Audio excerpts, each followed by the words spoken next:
ये है दिल्ली दर्पण। सबको नमस्कार। अभी कुछ दिन पहले एक व्यक्ति मेरे पास आया और उसने मुझे बताया कि वो एक प्राइवेट हॉस्पिटल में गया। उस प्राइवेट हॉस्पिटल में उसने पूछा कि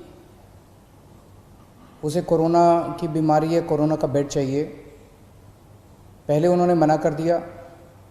जब वो बहुत गिड़गिड़ाया तो उन्होंने कहा 2 लाख रुपए लगेंगे। मुझे विश्वास नहीं हुआ। अभी कुछ दिन पहले फिर एक दिन एक टीवी प्रोग्राम पे, लाइव टीवी प्रोग्राम के ऊपर एंकर ने एक हॉस्पिटल को फ़ोन किया। हॉस्पिटल से पूछा जी कोरोना का मरीज है हमारे फैमिली में, हमें बेड चाहिए। हॉस्पिटल ने मना कर दिया। जब वो गिड़गिड़ाया तो हॉस्पिटल ने लाइव प्रोग्राम के अंदर कहा दूसरी तरफ से कि 8 लाख रुपए दे दो, बेड का इंतजाम हो जाएगा। मैं ये नहीं कह रहा कि सारे प्राइवेट हॉस्पिटल खराब हैं। दिल्ली की स्वास्थ्य सेवा के अंदर प्राइवेट हॉस्पिटल्स ने बहुत अहम भूमिका निभाई है। दिल्ली के लोग प्राइवेट हॉस्पिटल्स के इस कंट्रीब्यूशन को सलाम करते हैं। लेकिन कुछ चंद प्राइवेट हॉस्पिटल्स हैं जो इस महामारी के दौरान भी इस तरह की गलत हरकतें कर रहे हैं। पहले कहते हैं बेड्स नहीं है, और जब और इंसिस्ट करो तो कहते हैं 2 लाख रुपए दे दो, 5 लाख रुपए दे दो, 8 लाख रुपए दे दो। इसको बेड्स की ब्लैक मार्केटिंग नहीं कहेंगे तो और क्या कहेंगे। तो ट्यूसडे को, मंगलवार को, पिछले हफ्ते मंगलवार को हम लोगों ने एक ऐप लॉन्च किया। हमने कहा ये ब्लैक मार्केटिंग क्यों होती है, क्योंकि जनता को पता ही नहीं कि इस अस्पताल में कितने बेड खाली हैं, कितने बेड भर गए। तो वो अपने हिसाब से ब्लैक मार्केटिंग कर रहा है। वो जो भी 2-4 कर रहे हैं, सारे नहीं कर रहे, सारे बहुत अच्छे हैं। फिर से मैं कह दूं कि सारे प्राइवेट हॉस्पिटल्स बहुत अच्छे हैं, 2-4 हैं जो बदमाश हैं। अगर हम इसको, हमने ये सोचा अगर हम इसको सारी जानकारी को ट्रांसपेरेंट कर दें, अगर हम जनता को बता दें कि भाई इस अस्पताल में इतने टोटल बेड हैं, इतने खाली हैं, इतने वेंटिलेटर हैं, इतने खाली हैं, तो जनता को सब पता चल जाएगा। फिर तो कोई गड़बड़ नहीं कर सकेगा।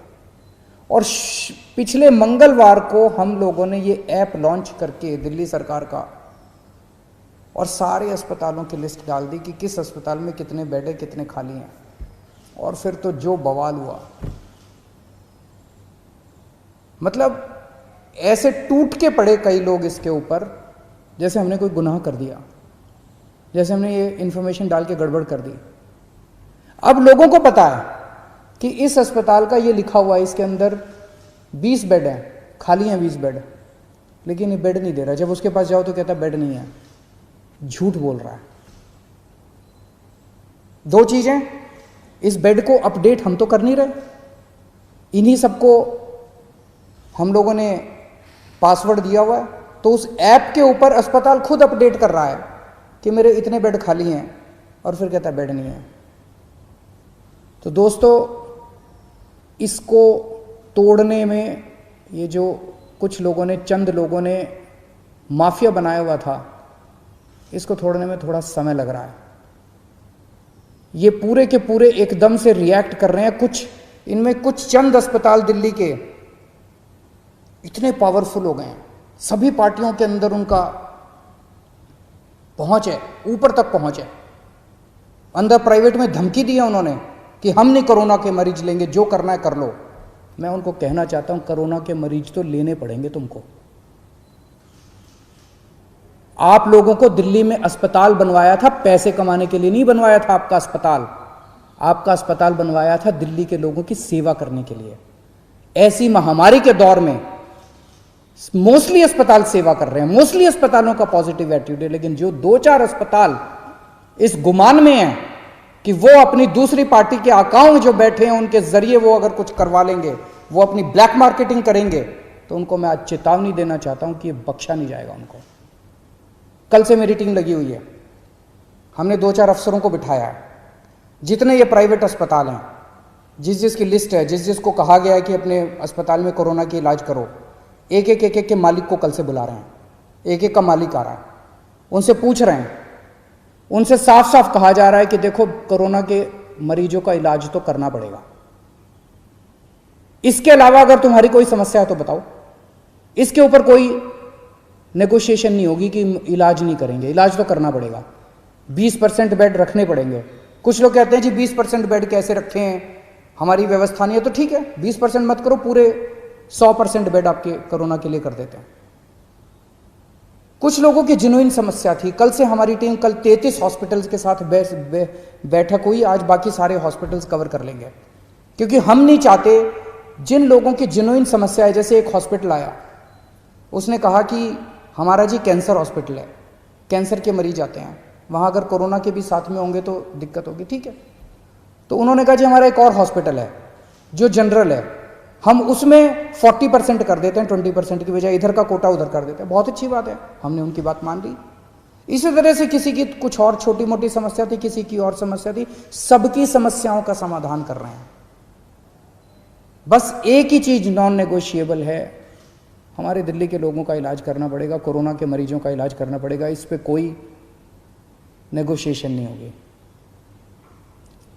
दूसरी चीज ये कर रहे हैं, मुझे कुछ दिन का समय दीजिए, इसके ऊपर मैं मानता हूं कि पहली बार इस तरह से कोई ऐप देश के अंदर नहीं दुनिया के अंदर पहली बार बना है, जो हर अस्पताल के बेड और वेंटिलेटर का डेटा इस तरह से ट्रांसपेरेंट कर रहा है, जनता को बता रहा है, और जनता जाके डिमांड कर रही है।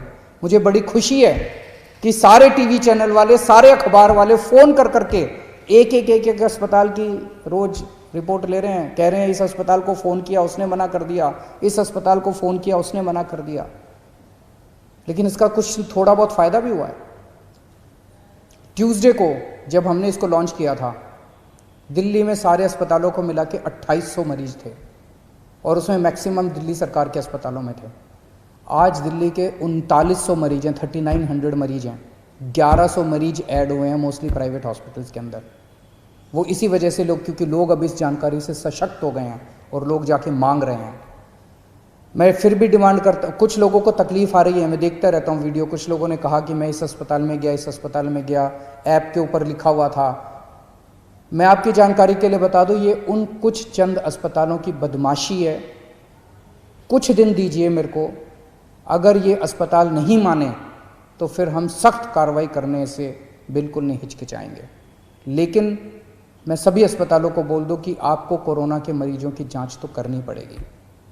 इसके साथ साथ एक और हम एक्सरसाइज कर रहे हैं कि दिल्ली सरकार का एक मेडिकल प्रोफेशनल दिल्ली सरकार की तरफ से हर प्राइवेट अस्पताल के रिसेप्शन पे बैठेगा, और वो हमें जानकारी देगा कि कितने बेड इसके अंदर भर गए और कितने खाली हैं।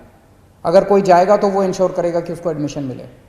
तो अब वो फॉल्स रिफ्यूजल जो है, जो अस्पताल बेड होते हुए भी मना करते हैं, जो चंद अस्पताल अगर बेड्स की ब्लैक मार्केटिंग करते हैं, ये धंधा बंद करेंगे अब दिल्ली के अंदर। एक दिक्कत जो कुछ लोगों ने मुझे बताई कि अगर कोई पेशेंट सीरियस है, सांस की तकलीफ हो रही है, ऑक्सीजन सैचुरेशन लेवल काफ़ी कम हो गया, लेकिन अभी कोरोना का टेस्ट नहीं हुआ उसका, वो अस्पताल में जाता है तो उसको कहते हैं सस्पेक्ट मरीज है, अभी उसका कंफर्म नहीं हुआ कि सस्पेक्ट कहते हैं उसको, सस्पेक्ट मरीज है। ऐसे अस्पताल को कोई लेने को मना कर दे, ऐसे मरीज को सारे अस्पताल लेने को मना कर देते हैं, कहते हैं पहले जाके टेस्ट करा के आ। कहाँ से टेस्ट करा के आएगा? अरे तुम ही तो टेस्ट करोगे, वो कहाँ से जाके टेस्ट करा के आएगा? तो आज हम ऑर्डर निकाल रहे हैं कि किसी भी सस्पेक्ट मरीज को कोई भी अस्पताल मना नहीं करेगा। अगर कोई मरीज आता है वो सस्पेक्ट है तो उसको मान लो कि वो कोरोना का मरीज है और उसके शुरू कर दो, क्योंकि कोरोना की अलग से दवाई तो है नहीं।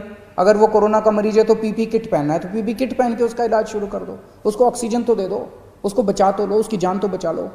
तो आज हम ऑर्डर पास कर रहे हैं, ऑर्डर कि किसी भी सस्पेक्ट मरीज को मना नहीं किया जाएगा और अस्पताल उसका टेस्ट कराएगा, और टेस्टिंग के बाद अगर कोरोना आ जाता है तो अकॉर्डिंगली काम करेंगे, कोरोना नहीं आता है तो उसको नॉन कोरोना वार्ड में शिफ्ट कर दिया जाएगा। कुछ लोगों ने मुझे कहा कि उन लोगों को कल से मीडिया के अंदर कुछ चल रहा था कि हमने कुछ चंद दिल्ली में टेस्टिंग बंद हो गई है, टेस्टिंग बंद हो गई है, टेस्टिंग बंद हो गई है। आज 5300 सैंपल्स आए हैं टेस्टिंग, 5300 सैंपल्स की टेस्टिंग हुई जो आज का डेटा है। तो टेस्ट बंद नहीं हुए हैं। दिल्ली में 42 लैब्स, 42 लैब्स सरकारी और प्राइवेट दोनों मिला के टेस्ट करती हैं। उनमें से 6 लैब ऐसी थी जो बदमाशी कर रही थी, ठीक से काम नहीं कर रही थी। उनके खिलाफ एक्शन लेना चाहिए, नहीं लेना चाहिए? उनके खिलाफ एक्शन लिया हम लोगों ने। 36 लैब अभी भी काम कर रही थी, उन 6 के खिलाफ एक्शन लिया है। 36 लैब अभी भी काम कर रही हैं। तो उनको बचाने की क्यों कोशिश की जा रही है जो लैब गलत काम कर रही हैं? तो उन 6 लैब के खिलाफ एक्शन लिया है, 36 लैब अभी भी काम कर रही है, पूरे सैंपल उठ रहे हैं। अगर आपको अपना टेस्ट कराना है, कुछ लोग मुझसे पूछते हैं हम कहाँ जाएं अगर टेस्ट कराना है। सभी सरकारी अस्पतालों के, दिल्ली सरकार के और कई सारे प्राइवेट हॉस्पिटल्स ने भी फ्लू क्लिनिक बनाए हुए हैं। आप किसी भी सरकारी हॉस्पिटल के या प्राइवेट हॉस्पिटल के फ्लू क्लिनिक में चले जाइए, वहाँ पे टेस्ट होता है। दिल्ली सरकार के 17 कोविड टेस्टिंग सेंटर्स हैं पूरी दिल्ली में, आप वहाँ चले जाइए, वहाँ टेस्ट होता है। और इन 36 में से जितनी प्राइवेट लैब्स हैं, वो प्राइवेट लैब्स अपने खुद के, आप सीधे प्राइवेट लैब से संपर्क कर सकते हैं, वहाँ भी टेस्ट होता है। लेकिन मेरी आपसे एक गुजारिश है, हम जितनी भी टेस्टिंग की, आज सबसे ज़्यादा टेस्ट पूरे देश में केवल दिल्ली में हो रहे हैं, सबसे ज़्यादा टेस्ट। और इतने टेस्ट हो रहे हैं कि जो सेकंड है हमसे बहुत दूर है। सबसे ज़्यादा टेस्ट दिल्ली में हो रहा है। लेकिन जितनी भी टेस्टिंग कैपेसिटी कर लें, कमी है, लिमिटेड है। अभी हमारी इस टाइम सबसे बड़ी प्रायोरिटी केवल और केवल लोगों की जान बचाना है। माइल्ड केसेस हैं, एसिम्टोमेटिक केसेस हैं, वो तो ठीक हो ही जाएंगे। कोरोना आया चला जाएगा, जैसे बुखार आता है चला जाता है।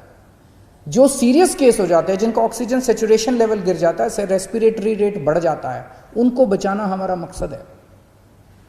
अगर सभी एसिम्टोमेटिक लोग अपने टेस्ट कराने पहुंच जाएंगे तो सिस्टम कोलैप्स कर जाएगा हमारा। लोगों के मन में दहशत है, इस दहशत को निकालना पड़ेगा। लोग डरे हुए हैं और इस डर की वजह से सब चाहते हैं कि मैं भी टेस्ट करा लूं, मैं भी टेस्ट करा लूं, मैं भी टेस्ट करा लूं। दिल्ली की 2 करोड़ जनसंख्या है। अगर हर रोज 10,000 एसिम्टोमेटिक लोग टेस्ट कराने पहुंच गए तो हमारी लैब तो कम पड़ जाएंगी ना, कितनी भी टेस्टिंग की कैपेसिटी बना ले हम।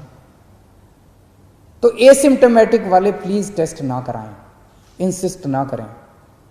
एसिम्टोमेटिक वाले अगर लोग टेस्ट कराएंगे तो सीरियस लोगों की टेस्टिंग रुक जाएगी।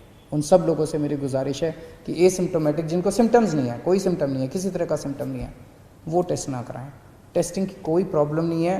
हाँ, हो सकता है कि थोड़ा सा टीदिंग प्रॉब्लम्स हो, लास्ट मिनट अगर कुछ हैं तो मैं उसको ठीक कर दूंगा। हम उसको एक एक चीज़ के ऊपर नज़र रखे हुए हैं, कुछ अगर इस तरह की प्रॉब्लम है उसको भी ठीक कर देंगे। आप स्वस्थ रहें, खुश रहें, यही मेरी कामना है। नमस्कार।